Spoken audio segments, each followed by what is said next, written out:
Hello everyone. Today we'll study about the flower, that is the structure of the flower.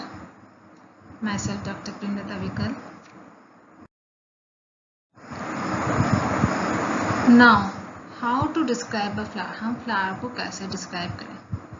Flower की study करने के लिए सबसे पहले हम देखेंगे कि फ्लावर जिस एक्सिस पे लगता है उस एक्सिस को कहा जाता है mother axis. Means the axis on which flower is born is called mother axis. और मदर एक्सिस से जो फ्लावर लगता है उसके फ्लावर के बेस पर, फ्लावर के पेडिसल के बेस पर जो एक छोटी सी पत्ती नुमा जो संरचना होती है वो कहलाती है ब्रैक्ट. इसी प्रकार पेडिसल में ही और ऊपर की तरफ फ्लावर और सेपल्स और ब्रैक्ट के बीच में और भी अगर छोटी सी पत्ती नुमा संरचना प्रेजेंट है तो वो कहलाती है ब्रैक्टियोल. फ्लावर की डंडी को या वृंत को हम कहते हैं पेडिसल या पुष्पवृंत. फ्लावर की पोजीशन कैसे डिसाइड करें हम? एंटीरियर साइड और पोस्टीरियर साइड. जब हम फ्लोरल डायग्राम बनाते हैं तो हम लेफ्ट साइड में, आपके लेफ्ट साइड में डायग्राम बना हुआ है फ्लोरल डायग्राम, जिसमें इंडिकेट किया गया ऊपर की तरफ पोस्टीरियर साइड और नीचे की तरफ एंटीरियर साइड. पोस्टीरियर साइड और एंटीरियर साइड को हम कैसे डिसाइड करेंगे? फूल की वो फेस मीन्स वो साइड जो मदर एक्सिस को फेस करती है वो साइड कहलाती है posterior side. Means the side which faces the side of a flower which faces towards the mother axis is a posterior side, and the side of the flower which is away from the mother axis is the anterior side. Means फूल की वो side, वो वह side जो mother axis को face करती है वो कहलाती है पोस्टीरियर साइड, और जो मदर एक्सिस के ऑपोजिट जो साइड प्रेजेंट है फूल में वो कहलाती है एंटीरियर साइड. तो यहाँ पे आप फ्लोरल डायग्राम में देख रहे हैं ऊपर सेंटर में एक छोटा सा गोला बना हुआ है जो कहलाती है मदर एक्सिस. इसी मदर एक्सिस में हम एक्टिनोमॉर्फिक है या जाइगोमॉर्फिक है फ्लावर, उसको हम इंडिकेट करते हैं, वो हम बाद में देखेंगे. ये तो हुई फूल की बात कि फूल जहाँ पे लगता है उसकी एंटीरियर और पोस्टीरियर साइड कैसे डिसाइड करते हैं और उस फूल की डंडी पे कौन कौन सी संरचनाएं प्रेजेंट होती है, मोस्टली ब्रैक्ट और या ब्रैक्टियोल. अगर फ्लावर में ब्रैक्ट भी प्रेजेंट है, ब्रैक्टियोल भी प्रेजेंट है तो फूल कहलाता है ब्रैक्टेट एंड ब्रैक्टियोलेट. अगर फ्लावर में ब्रैक्ट एब्सेंट है तो फ्लावर कहलाएगा एब्रैक्टेट, और अगर ब्रैक्टियोल भी एब्सेंट है तो कहलाएगा एब्रैक्टियोलेट. एक कैरेक्टरिस्टिक फीचर है क्रूसीफेरी फैमिली का कि उसमें कोई ब्रैक्ट नहीं पाई जाती है. मीन्स पेडिसल पर वहाँ पे कोई भी ब्रैक्ट नहीं होती है. ब्रैक्ट यानी सहपत्र, और ब्रैक्टियोल को कहा जाता है सहपत्रिका. इसी तरह से मालवेसी फैमिली में एपिकैलिक्स प्रेजेंट होती है. Epicalyx is nothing but it is a whorl of bracteoles. जो यहाँ पर ब्रैक्टियोल है जनरली पेडिसल पर दो छोटी छोटी पत्ती के फॉर्म में प्रेजेंट होती है.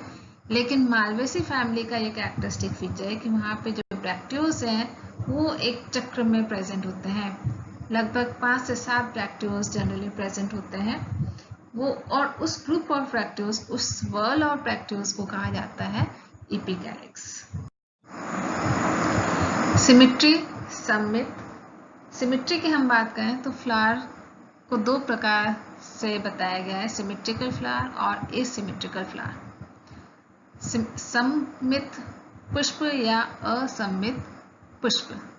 सिमेट्रिकल फ्लावर उस फ्लावर को कहा जाता है जिसे हम दो बराबर भागों में बांट सकते हैं, which can be cut into 2 equal parts. That flower is known as symmetrical flower. और asymmetrical flower हम उसे कहेंगे जिसे हम दो बराबर भाग में नहीं बांट सकते हैं. मीन्स अगर उसको किसी भी एंगल पे रख के हम पुष्प को दो कट करेंगे तो वो 2 इक्वल पार्ट्स में डिवाइड नहीं होगा. जनरली एसिमेट्रिकल फ्लावर्स जो हैं ऑर्किडेसी फैमिली के मेंबर्स में पाए जाते हैं. सिमेट्रिकल फ्लावर्स को फर्दर हम दो कैटेगरीज में डिवाइड कर सकते हैं, एक्टिनोमॉर्फिक और जाइगोमॉर्फिक. मीन्स त्रिज्या सममित और एक व्यास सममित. त्रिज्या सममित में अगर हम फ्लावर को किसी भी एंगल से कट करते हैं तो वो 2 बराबर भागों में बट जाता है। इस तरह के फ्लावर को कहा जाता है एक्टिनोमॉर्फिक। मीन्स हम वर्टिकली कर रहे हैं, क्लॉकवाइज कर रहे हैं, एंटी क्लॉकवाइज कर रहे हैं, हॉरिजॉन्टली कट कर रहे हैं, तो सभी एंगल से, किसी भी एंगल से अगर फ्लावर को कट किया जाता है तो वो 2 बराबर भागों में बट जाता है, तो उस तरह के फ्लावर कहलाते हैं एक्टिनोमॉर्फिक। ज़ाइगोमॉर्फिक उस फ्लावर को कहेंगे जिसमें सिर्फ एक ही पर्टिकुलर एंगल पर ही कट करने पर वो 2 इक्वल पार्ट्स में डिवाइड हो सकता है। यहाँ पे हम किसी भी एंगल पर रख के फ्लावर को कट करेंगे तो वो 2 बराबर भागों में नहीं बटेगा। लेकिन अगर हम किसी एक ही पर्टिकुलर एंगल से ही, चाहे वो मीडियनली हो या लेटरल पोजीशन हो या डायगोनली पोजीशन हो, मीन्स कि इनमें से किसी भी एक पोजीशन पे अगर हम काटेंगे, उस फ्लावर की मॉर्फोलॉजी पे डिपेंड करता है कि उसको किस एंगल से काटा जाए कि वो 2 बराबर भागों में बटे। तो ज़ाइगोमॉर्फिक फ्लावर्स में सिर्फ एक ही एंगल पर हम उसको, किसी एक ही एंगल पे हम उसको कट करने पर वो 2 बराबर भागों में बट सकता है। जबकि एक्टिनोमॉर्फिक में हम किसी भी एंगल से कट करेंगे फ्लावर को तो वो 2 इक्वल पार्ट्स में डिवाइड हो जाएगा। Now different parts of the flower. Flower में क्या पार्ट्स हैं? जनरली फ्लावर को हम कहते हैं it is a determinate shoot and it is a modified shoot in which the floral parts are the modified leaves. Means these are the leaves which get modified into different forms, into sepals, petals, stamens and gynoecium carpel. तो flower में generally 4 whorl present होते हैं, that is calyx, Corolla, androecium और gynoecium. Calyx flower का सबसे outermost whorl होता है। Calyx हम उसे कहते हैं, कैलिक्स में सभी सेपल्स को मिला करके कहा जाता है calyx. Means calyx is a group of sepals. इसी तरह से Corolla is a group of petals, means सभी पेटल्स को मिला करके कोरोला कहा जाएगा। एंड्रोशियम में सभी स्टेमन्स को मिला करके मीन्स ग्रुप ऑफ स्टेमन्स कहलाएंगे एंड्रोशियम। और gynoecium means stigma, style and ovary, इन तीनों को मिला करके, इन तीनों पार्ट्स को मिला करके कहलाएगा गायनोशियम। कैलिक्स की इसी तरह से हम कहा जा सकता है कि कैलिक्स की यूनिट हो गई सेपल, कोरोला की यूनिट हो गई पेटल, एंड्रोशियम की यूनिट हो गई स्टेमन और गायनोशियम की यूनिट हो गई कार्पल। यहाँ पे डायग्राम आपको दिख रहा है, बहुत ही ब्यूटीफुल पिक्चर है फ्लावर का जिसमें सभी पार्ट्स अच्छे से दिख रहे हैं। स्टेमन्स आपको दिख रहे हैं, सबसे आउटर मोस्ट वर्ल से चलते हैं नीचे की तरफ। पेडिसल है, पेडिसल के बाद सेंटर में रिसेप्टिकल है, रिसेप्टिकल वो पोजीशन है जहाँ पे ओवरी प्रेजेंट होती है। फिर आउटर मोस्ट वर्ल सेपल्स का प्रेजेंट है, ग्रीन कलर का जो आपको दिख रहा है, और कलर में जो दिख रहा है वो है पेटल्स। फिर सेंटर में आपको 4 स्टेमन्स दिख रहे हैं। 4 स्टेमन्स जो है दो भागों में बटा हुआ है। एक ऊपर का सिरा कहलाता है एंथर, जो कि एंथोलोब्स होते हैं, और फिलामेंट जिससे कि वो फ्लावर के बेस से कनेक्टेड रहता है। और सेंटर में है गायनोशियम या कार्पल जो कि डिफरेंशिएटेड है स्टिग्मा, स्टाइल और ovary. Stigma is the tipmost part of the gynoecium. Style is a tube-like structure between the stigma and ovary, or ovary is a place where ovules are present. Aestivation की बात करें, aestivation यानी कि पुष्प दल विन्यास। It is generally a arrangement of accessory whorls, that is calyx and corolla, in relation to one another in a floral bud is called estivation. Means flower में हम देखें 2 एसेसरी वर्ल्स हैं और 2 नेसेसरी वर्ल्स हैं। Accessory whorls हैं calyx और corolla, और necessary whorls हैं एंड्रोशियम और गायनोशियम। तो एसेसरी वर्ल्स कैलिक्स और कोरोला जो जनरली एसेसरी वर्ल्स और नेसेसरी वर्ल्स में डिफरेंस है कि necessary whorls are reproductive whorls, means androecium and gynoecium, while calyx and corolla helps in reproduction by attracting insects. तो calyx और Cola को जो एस्टिवेशन है उनका जो अरेंजमेंट है, कैलिक्स के सेपल्स और पेटल्स का जो अरेंजमेंट है एक दूसरे के रेफरेंस में, उसे कहा जाता है एस्टिवेशन। एस्टिवेशन बेसिकली 3 प्रकार का होता है, वॉल्वेट, ट्विस्टेड एंड क्विंक्विंशियल। वॉल्वेट जिसे हिंदी में कहा जाता है कोर स्पर्शी।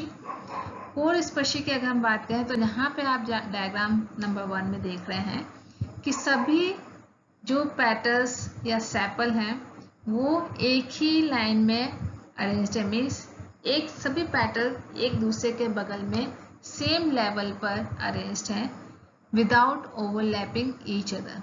मीन्स यहाँ पे आप किसी भी सेपल या पेटल की जो मार्जिन है वो किसी को भी ओवरलैप नहीं कर रही है, सब बराबर की पोजीशन में प्रेजेंट है। तो इस तरह का एस्टिवेशन कहलाता है वॉल्वेट एस्टिवेशन या कोर स्पर्शी, इन विच पेटल और sepal is just near to each other, just touching to each other but not overlapping, overlap नहीं कर रहे हैं।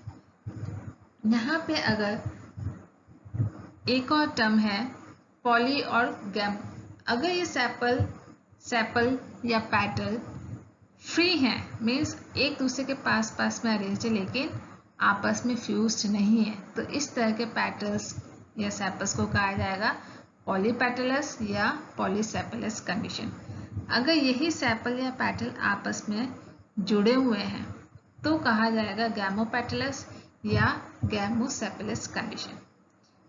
नेक्स्ट एस्टिवेशन की बात करते हैं, ट्विस्टेड व्यावर्तित जिसे हिंदी में कहा जाता है। यहाँ पे आप देख रहे हैं कि सभी सेपल्स जो हैं वो एक सेपल जो है दूसरे सेपल की मार्जिन को ओवरलैप कर रहा है। तो इस तरह का जो एस्टिवेशन है जहाँ पे मार्जिन ऑफ वन सेपल या one member overlaps the adjacent margin of another member, इस तरह से सभी मेंबर्स एक दूसरे की मार्जिन को ओवरलैप करते हैं, तो इस तरह का एस्टिवेशन कहलाता है ट्विस्टेड या व्यावर्तित। जैसे एग्जांपल यहाँ पे दिया गया है पिटूनिया, वॉल्वेट का एग्जांपल है, वॉल्वेट का एग्जांपल है पिटूनिया और ट्विस्टेड का एग्जांपल है। नेक्स्ट है इम्ब्रिकेट। इम्ब्रिकेट एस्टिवेशन जो है जिसे हिंदी में कहा जाता है कोर छाती। इम्ब्रिकेट एस्टिवेशन ना तो वॉल्वेट है और ना ही ट्विस्टेड है, मीन्स वॉल्वेट की तरह ये सभी एक ही लेवल पर भी नहीं है और ट्विस्टेड की तरह सभी एक दूसरे की मार्जिन को ओवरलैप भी नहीं कर रहे हैं। यहाँ पे आप देखेंगे कि एक पेटल जो है कंप्लीटली अंदर की तरफ है, राइट हैंड साइड में आप देखेंगे, और एक पेटल ऊपर लेफ्ट साइड में कंप्लीटली बाहर की तरफ है, और बाकी के 3 पेटल्स जो हैं वो ट्विस्टेड की तरह अरेंज्ड है, मीन्स उनकी एक मार्जिन दूसरे अपने एडजेसेंट वाले मेंबर के मार्जिन को ओवरलैप करते हुए प्रेजेंट है।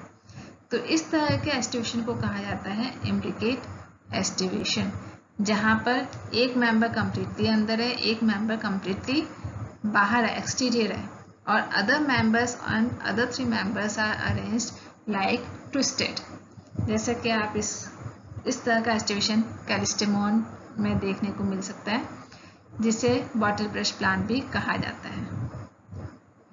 इम्ब्रिकेट फिर से 2 प्रकार का हो सकता है, descending imbricate and ascending imbricate, means अवरोही कोर छाती और आरोही कोर छाती। डिसेंडिंग इम्ब्रिकेट को वैक्सिलरी भी कहा जाता है, वैक्सिलरी एस्टिवेशन भी कहा जाता है। डिसेंडिंग इम्ब्रिकेट ये कैरेक्टरिस्टिक फीचर है पेप्लियोनेटी फैमिली का, मीन्स पी फैमिली जो मटर की वाली जो फैमिली है उसका कैरेक्टरिस्टिक फीचर है कि वहाँ के उस फैमिली के अंदर सभी मेंबर्स का जो एस्टिवेशन होगा वो डिसेंडिंग इम्ब्रिकेट पाया जाता है। डिसेंडिंग इम्ब्रिकेट के अंदर जो पोस्टीरियर मोस्ट पेटल है वो सबसे एक्सटीरियर होता है, सबसे बाहर की तरफ प्रेजेंट है, मीन्स उसके दोनों मार्जिन्स कंप्लीटली बाहर की तरफ है और साइज में भी काफ़ी बड़ा होता है। ये जो पोस्टीरियर मोस्ट मेंबर है, जो आउटर मोस्ट है, वो अपने एडजेसेंट मेंबर्स को, अपने लेटरल एडजेसेंट मेंबर्स को ओवरलैप करता है। इसी तरह से जो लेटरल एडजेसेंट मेंबर्स हैं वो अपने एंटीरियर एडजेसेंट मेंबर्स को ओवरलैप करती हैं। अब यहाँ पे जो सबसे आउटरमोस्ट मेंबर है उसको कहा जाता है स्टैंडर्ड या वैक्सिलम। उसके जस्ट एडजेसेंट मेंबर्स जो है दोनों साइड में वो कहलाते हैं विंग्स या एली। और नीचे की तरफ एंटीरियर मोस्ट रीजन पर जो दो पेटल्स हैं वो जनरली साइज में भी काफ़ी स्मॉल होते हैं और वो इस तरह से फ्यूज होकर के एक बोर्ड की तरह संरचना बना देते हैं, इसलिए इसको कहा जाता है कील या carina. Next is ascending imbricate. Ascending imbricate is just the opposite of descending imbricate. जैसा कि हमने देखा था डिसेंडिंग इम्ब्रिकेट में जो है पोस्टीरियर मोस्ट मेंबर जो है वो आउटर मोस्ट है। असेंडिंग इम्ब्रिकेट में आरोही कोर छाती में जो पोस्टीरियर मोस्ट मेंबर है वो इनर मोस्ट है और उसके एडजेसेंट उसके लेटरल साइड के जो मेंबर्स हैं वो उसको ओवरलैप करते हुए फिर से नेक्स्ट जो है वो इम्ब्रिकेट की तरह ही यहाँ पे आपको देखने को मिलेगा। एक सबसे इंटीरियर में है, एक मेंबर कम्प्लीटली इंटीरियर है, एक मेंबर कम्प्लीटली बाहर है और बाकी के 3 मेंबर जो है वो ट्विस्टेड की तरह अरेंज्ड है। लेकिन यहाँ पे डिफरेंस ये है असेंडिंग इम्ब्रिकेट से कि यहाँ पे जो पोस्टीरियर मोस्ट मेंबर है वो इनर मोस्ट है जैसा। और ये असेंडिंग इम्ब्रिकेट जो है सिजल पिनॉइडी फैमिली का कैरेक्टरिस्टिक फीचर है। एग्जाम्पल है कैक्सिया फिस्टुला। नेक्स्ट एक्सटिवेशन है क्विंक्विंशियल टाइप का। क्विंक्विंशियल टाइप में यहाँ पे जैसा कि हमने देखा था इम्ब्रिकेट में सिर्फ एक मेंबर कम्प्लीटली अंदर है, एक मेंबर कम्प्लीटली बाहर है। यहाँ पे क्विंक्विंशियल में हम देखेंगे कि यहाँ पे 2 मेंबर्स जो हैं सेपल्स हो या पेटल्स हो तो उनके 2 मेंबर्स कम्प्लीटली अंदर हैं। यहाँ आप देख रहे हैं लेटरल साइड्स के जो मेंबर हैं वो कम्प्लीटली अंदर हैं और एक पोस्टीरियर मोस्ट और एक एंटीरियर साइड पे जो मेंबर है वो कम्प्लीटली बाहर की तरफ है और एक मेंबर की जो मार्जिन्स हैं एक अपने दोनों एडजेसेंट साइड के मेंबर्स से ओवरलैप हो रही है और एक साइड से ओवरलैप हो रही है, एक साइड से वो दूसरे मेंबर्स के थ्रू वो ओवरलैप हो रही है। मीन्स ट्विस्टेड की तरह थोड़ा सा एक मार्जिन अंदर है, एक मार्जिन बाहर है इस मेंबर की। तो इस तरह का एस्टिवेशन कहलाता है क्विंक्विंशियल। ये पाया जाता है आइपो में। ये टेबल की फॉर्म में है एस्टिवेशन का डिस्क्रिप्शन। सभी तरह के एस्टिवेशंस बताए गए हैं 6 प्रकार के: valvate, twisted, imbricate, vexillary, ascending imbricate and quincuncial, जिसमें डिस्क्रिप्शंस भी दिए हुए हैं कि वाल्वेट में जो है पेटल्स या सेपल्स एक दूसरे के पास अरेंज रहते हैं लेकिन ओवरलैप नहीं करते हैं, जैसे कि एग्जाम्पल भी दे रखा है कैलिक्स ऑफ हिबिस्कस। इसी तरह से ट्विस्टेड में पेटल्स और sepals show overlapping, means each member is overlapped by adjacent lateral members, जैसे कोरोला ऑफ हिबिस्कस का है जिसमें ट्विस्टेड एस्टिवेशन देखने को बहुत ही क्लियरली मिल जाएगा। इम्ब्रिकेट एस्टिवेशन में यहाँ पे margins of petal overlap each other in such a way that one petal is completely external and one petal is completely internal. Bauhinia, Cassia ये इसके एग्जाम्पल्स हैं। वैक्सिलरी में it is a characteristic estivation of Papilionati family, Pisum sativum जिसका example है, जिसमें हमने देखा था कि जो पोस्टीरियर मोस्ट पेटल है वो एक्सटर्नल है, आउटर मोस्ट है और वो लार्जेस्ट है जो अपने दोनों लेटरल साइड्स के पेटल्स को ओवरलैप करता है, which in turn overlap the smallest anterior petals. इसी तरह से असेंडिंग इम्ब्रिकेट, यहाँ पे पोस्टीरियर मोस्ट पेटल जो है वो इनर मोस्ट है, that is its both margins are overlapped by its adjacent members। जैसे केशिया, बाहिनिया, सिजल पिनॉइडी मेंबर फैमिली का ये कैरेक्टरिस्टिक एस्टिवेशन है असेंडिंग इम्ब्रिकेट। इसी तरह से क्विंक्विंशियल जिसमें हमने देखा कि यहाँ पे margins of petals overlap each other in such a way that 2 petals are completely external and 2 petals are completely internal। Example है साइडियम गुआजावा, that is अमरूद। Now position of ovary. Ovary के पोजीशन की हम बात करें, मीन्स ओवरी जो है thalamus में जो ओवरी थैलेमस पे प्रेजेंट होती है, थैलेमस के ऊपर ओवरी की पोजीशन के आधार पर ही हम डिसाइड करते हैं कि फ्लावर एपिगाइनस है या हाइपोगाइनस है या पेरिगाइनस है। और ओवरी की पोजीशन के आधार पर ही ओवरी सुपीरियर है या इंफीरियर है या हाफ इंफीरियर है। तो अगर फ्लावर में ओवरी जस्ट थैलेमस के ऊपर प्रेजेंट है और बाकी के जो मेंबर्स हैं, बाकी के जो वर्ल्स हैं, स्टेमन्स का, एंडोशियम, कैलिक्स और कोरोला अगर ओवरी के नीचे से अराइज होती है तो इस प्रकार की ओवरी कहलाती है सुपीरियर ओवरी। और फ्लावर कहलाएगा हाइपोगाइनस फ्लावर, दैट इज जायांगधर। और सुपीरियर मीन्स ऊर्ध्ववर्ती ओवरी। अगर हम देखें सेकंड, जैसे इसके नीचे वाला फ्लावर जिसमें थैलेमस जो है थोड़ा सा कप शेप्ड है और उसके अंदर ओवरी प्लेस्ड है, ओवरी प्रेजेंट है। और यहाँ पे हम देख सकते हैं कि ओवरी के एडजेसेंट में जो दूसरे मेंबर्स हैं, स्टेमन्स, सेपल्स, पेटल्स, उनका जो ओरिजिन हो रहा है वो ओवरी के जस्ट मिडिल पोजीशन से ओरिजिन हो रही है। मीन्स ना तो वो ओवरी के बेस से ओरिजिन हो रहे हैं और ना ही ओवरी के ऊपर से। और यहाँ पे जो ओवरी जो है कप शेप्ड फ्लोरल कप में प्रेजेंट है, तो इस प्रकार की ओवरी कहलाएगी हाफ इंफीरियर या हाफ सुपीरियर, मीन्स अर्ध अधोवर्ती या अर्ध ऊर्ध्ववर्ती कहलाएगा। और फ्लावर कहलाएगा पेरिगाइनस या परिजायांगी। थर्ड टाइप का फ्लावर है एपिगाइनस फ्लावर, जिसमें हम देखेंगे कि ovary is completely seated in the floral cup. Ovary पूरी फ्लोरल कप में थैलेमस के अंदर धसी हुई है और फ्लोरल पार्ट्स जो अराइज हो रहे हैं वो ओवरी के ऊपर से अराइज हो रहे हैं। मीन्स ओवरी की जो पोजीशन है उसके ऊपर की तरफ से स्टेमन्स, सेपल्स और पेटल्स अराइज हो रहे हैं। And ovary is completely sink in the thalamus. तो इस तरह का फ्लावर कहलाएगा एपिगाइनस फ्लावर और ओवरी कहलाएगी इंफीरियर ओवरी। तो एपिगाइनस यानी कि जायांगोपरिक फ्लावर कहलाएगा इस प्रकार का, जायांगोपरिक पुष्प, और ओवरी कहलाएगी अधोवर्ती ओवरी।